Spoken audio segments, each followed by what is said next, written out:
الصلاة خير من النوم۔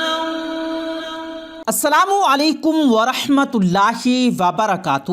پیارے دوستو، آج ہم آپ کو حضرت سلیمان علیہ السلام اور اڑنے والے گھوڑے کا ایسا واقعہ بتانے والے ہیں جس کو سن کر آپ بھی حیران اور پریشان ہو جاؤ گے۔ اس لیے آج کا یہ ویڈیو آپ تمام دوستوں کے لیے بہت خاص ہے۔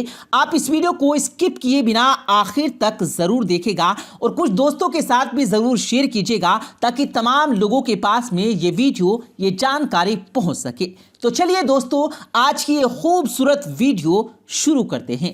پیارے دوستو، حضرت سلیمان علیہ السلام کو خشکی، تری، جن و انس، حیوانوں اور یہاں تک کہ تمام مخلوقات کا حکمران بنایا گیا تھا۔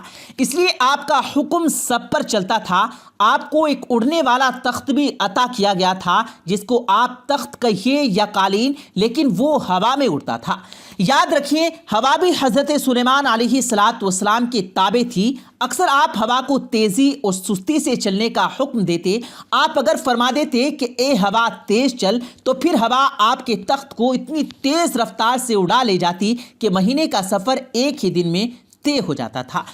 اس تخت پر جو قالین تھا وہ دھانی رنگ کے ریشم کا تھا اور آپ کا یہ تخت یا قالین 60 میل لمبا اور 60 میل چوڑا تھا، گویا کہ ایک پورے شہر کے جیسا تھا۔ اور آپ کے اس تخت پر شہزادے، سردار، فوج، درباری اور لشکر آپ کے ساتھ میں سوار ہوتے تھے۔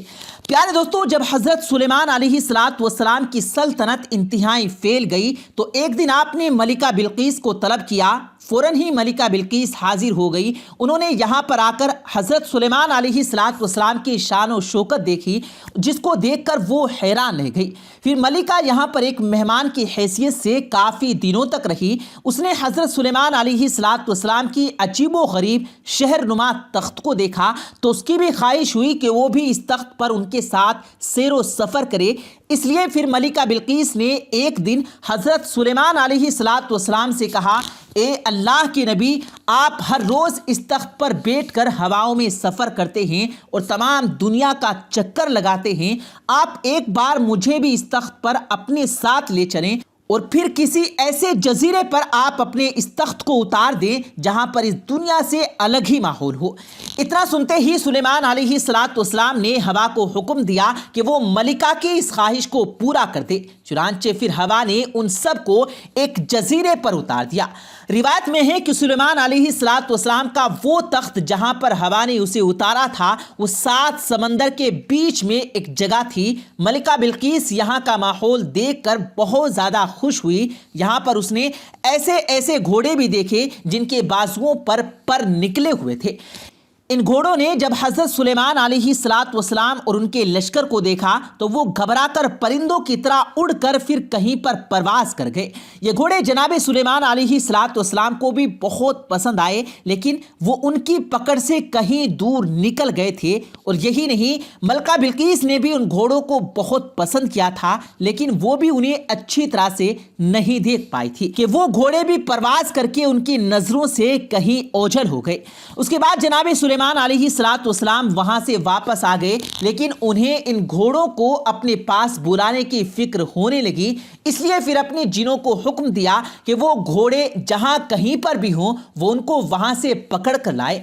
یہ سن کر جنوں نے کہا، اے اللہ کے نبی، ہم خشکی کے جن ہیں، ہم دریاؤں اور سمندروں پر اختیار نہیں رکھتے اور وہ گھوڑے سمندر کے اندر جا چکے ہیں، اس لیے اب اگر ان کو وہاں سے کوئی لا سکتا ہے تو وہ ایک سمندری جن ہے۔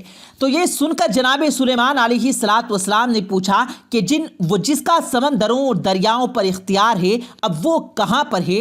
تو ان جنوں نے جواب دیا کہ اس جن نے آپ کی اطاعت قبول نہیں کی، اس لیے وہ آپ سے باغی ہو کر کہیں سمندر کی تہ میں جا کر چھپ گیا۔ اگر آپ حکم دیں تو ہم اس کو کسی ترکیب سے یہاں پر لا سکتے ہیں۔ تو یہ سن کر جناب سلیمان علیہ السلام نے اس جن کو کسی بھی طرح سے حاضر کرنے کا حکم دے دیا۔ پیارے دوستو، پھر سارے جن اس جن کو پکڑنے کے لیے سمندر کے سامنے پہنچ گئے اور اپنی آواز کو بلند کر کے کہنے لگے، اے سمندری جنوں کے بادشاہ اب تم باہر نکل آؤ، کیونکہ جن کے ڈر کی وجہ سے تم نے سمندر کی تہ میں پناہ لے رکھی تھی اب وہ چلا گیا ہے، اب ہم تمام جن آزاد ہو چکے ہیں، اب تم ڈرو نہیں، سمندر سے باہر نکل آؤ۔ پیارے دوستو، سمندری جنوں کے سردار نے جب ان جنوں کی آواز سنی تو اس نے پکار کر کہا کیا واقعی جناب سلیمان علیہ السلام چلے گئے ہیں؟ تو ان جنوں نے اسے یقین دلایا کہ ہاں واقعی میں جناب سلیمان علیہ السلام چلے گئے ہیں، اب تم اپنے ساتھیوں کے ساتھ سمندر سے باہر آ جاؤ۔ یہ سن کر پھر سمندری جن کا سردار اپنے ساتھیوں کے ساتھ سمندر سے باہر آ گیا۔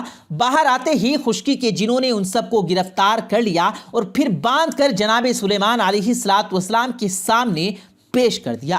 حضرت سلیمان علیہ السلام نے اس جن سے پوچھا اے جن، تم آخر سمندر کی تہ میں جا کیوں چھپ گئے تھے؟ وہ سب جن تھر تھر کانپ رہے تھے۔ تو جنوں کے بادشاہ نے عرض کی اے اللہ کے نبی، آزادی کسے پیاری نہیں ہوتی، بس آزادی کے لیے ہم سمندروں کی تہ میں جا کر چھپ گئے تھے۔ تو حضرت سلیمان علیہ السلام نے کہا کہ اب تم قیدیوں کی طرح میرے سامنے حاضر ہو، اب تم بتاؤ کیا کہتے ہو؟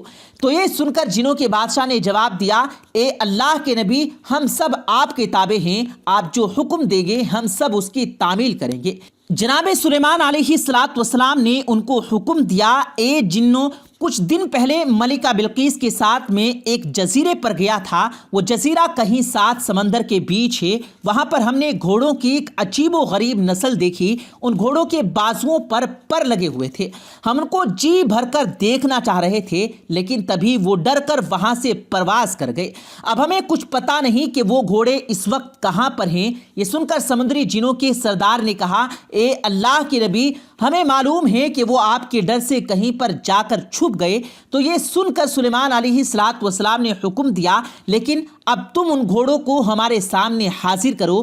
تو یہ سن کر جنوں کے سردار نے کہا اے اللہ کے نبی، ان نایاب گھوڑوں کو یہاں پر لانا مشکل ہے، لیکن جس طرح سے آپ نے اپنی حکمت سے ہمیں یہاں پر بلایا اسی طرح سے ان گھوڑوں کو بھی یہاں پر لایا جا سکتا ہے۔ یہ سن کر سلیمان علیہ السلام نے فرمایا اے جنوں کے سردار، لیکن تم ان پر اختیار کیوں نہیں رکھتے ہو؟ وہ گھوڑے تمہارے قابو میں کیوں نہیں ہیں؟ یہ سن کر جنوں کے بادشاہ نے جواب دیا حضرت، وہ گھوڑے بھی ہماری طرح پانی کی تہ میں کہیں پر چھپ گئے، بس کسی وقت وہ سمندر سے باہر نکل کر ایک چشمے پر پانی پینے کے لیے پہنچتے ہیں۔ اب اگر کوئی ایسی ترتیب کی جائے کہ چشمے سے پانی پینے کے دوران انہیں قید کر لیا جائے تو ممکن ہے کہ آپ انہیں حاصل کر لیں گے۔ اس کے بعد سمندری جنوں کے بادشاہ نے ایک ترکیب بتائی کہ اے اللہ کے نبی، آپ جنوں کو میرے ساتھ میں کر دیجئے تاکہ جس چشمے سے وہ دریائی گھوڑے پانی پیتے ہیں اس میں سے ہم سارا پانی باہر نکال کر اس میں شراب بھر دیتے ہیں، پھر جب وہ گھوڑے چشمے کی شراب کو پی لیں گے تو وہ گھوڑے نشے میں چور ہو کر بس ہو جائیں گے، پھر اسی حالت میں ہم انہیں گرفتار کر کے آپ کی خدمت میں پیش کر دیں گے۔ یہ سن کر جناب سلیمان علیہ السلام نے پھر اس جن کو یہ اجازت دے دی، پھر وہ جن اپنے کچھ ساتھیوں کو لے کر اس چشمے پر پہنچ گیا، اس چشمے سے پانی باہر نکال کر اس کی جگہ پر شراب بھر دی، پھر وہ سب ان گھوڑوں کا انتظار کرنے لگے۔ کافی دیر کے بعد وہ دریائی گھوڑے پانی سے باہر نکلے اور اس چشمے پر پہنچ گئے۔ اس وقت ان گھوڑوں کی گنتی کی گئی تو وہ کل 40 گھوڑے تھے۔ پھر ان گھوڑوں نے جی بھر کر اس چشمے سے شراب پی، لیکن پھر کچھ ہی دیر کے بعد انہیں نشہ چڑھنے لگا، وہ سب الٹی سیدھی حرکتیں کرنے لگے۔ اسی دوران جنوں کے بادشاہ نے اپنے ساتھیوں کو حکم دیا کہ وہ ان سب گھوڑوں کو گرفتار کر لیں۔ اس کے بعد ان سب گھوڑوں کو باندھ کر جناب سلیمان علیہ السلام کی خدمت میں پیش کیا گیا۔ جیسے ہی جناب سلیمان علیہ السلام نے ان گھوڑوں کو دیکھا تو ان کو دیکھ کر وہ سب دنگ رہ گئے۔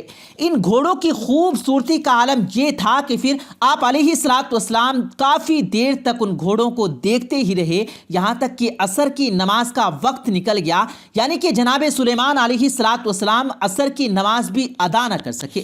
اسی وقت حضرت جبرائیل علیہ السلام حاضر ہوئے۔ اور حضرت سلیمان علیہ السلام کو خبردار کیا کہ آپ دنیا کی خوبصورتی میں اتنے زیادہ گرفتار ہو گئے ہیں کہ آپ نے عصر کی نماز بھی قضا کر دی۔ اللہ کو آپ کا یہ کام بالکل بھی پسند نہیں آیا۔ یہ سن کر جناب سلیمان علیہ السلام کی آنکھوں سے آنسو آ گئے۔ پھر آپ نے اللہ کی بارگاہ میں رو رو کر توبہ و استغفار کیا۔ اس سجدے میں گر کر پھر آپ کافی دیر تک روتے رہے۔ تو پیارے دوستو، یہ تھا جناب سلیمان علیہ السلام اور ملکہ بلقیس ہوا میں اڑنے والے گھوڑوں کا واقعہ۔ امید کرتے ہیں کہ آپ کو یہ واقعہ پسند آیا ہوگا۔ اگر آپ کو یہ واقعہ پسند آیا ہو تو اس ویڈیو کو لائک کرتے ہوئے دوستوں کے ساتھ بھی ضرور شیئر کیجیے گا۔ ہم ملتے ہیں پھر ایک کسی قیمتی ویڈیو کے ساتھ، تب تک کے لیے اللہ حافظ۔